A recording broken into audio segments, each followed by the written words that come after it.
नागपूर जिल्ह्यातील कामठी येथील Ankit pulse and boys private limited या कंपनीमध्ये दुर्घटना घडून एका कामगाराचा मृत्यू झाला आहे, तर इतर तिघे हे जखमी झाले असून जखमीपैकी एकाची प्रकृती ही अत्यावस्थ आहे। माझं नाव हिरालाल देवासे आहे। मी Ankit pulse and board private limited Kamptee road नागपूरमध्ये ॲज ए प्लांट इंचार्ज कार्य करत आहे। आज सकाळी रिॲक्शन करताना एका रिॲक्टरमध्ये हलकासं स्टीम लिकेज दिसलं। स्टीम सप्लाय जे जॅकेटमध्ये देतो त्याचा स्टीम सप्लाय बंद केला, ते स्टीम रिलीज केली, परंतु त्यात जी स्टीम होती त्याला रिलीज व्हायला वेळ लागला। त्यात 1.25 किलो प्रेशर आलेलं होतं। वेंट वाल्व केला होता तर अर्धा किलो एअर प्रेशर त्यात होतं।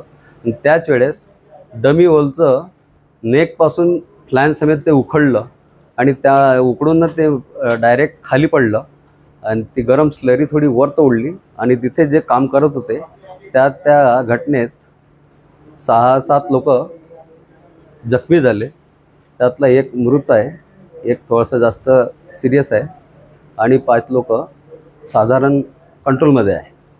त्या सकाळी सिटी हॉस्पिटलमध्ये भरती केलेलं होतं।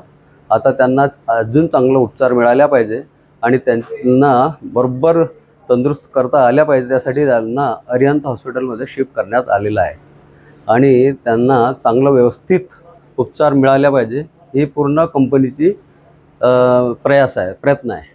मृतकाचं नाव आहे सुधीर कालपांडे आणि ही घटना आहे सकाळी 10:18 पूर्ण डिटेल HR डिपार्टमेंटमधून मी तुम्हाला देऊ शकतो।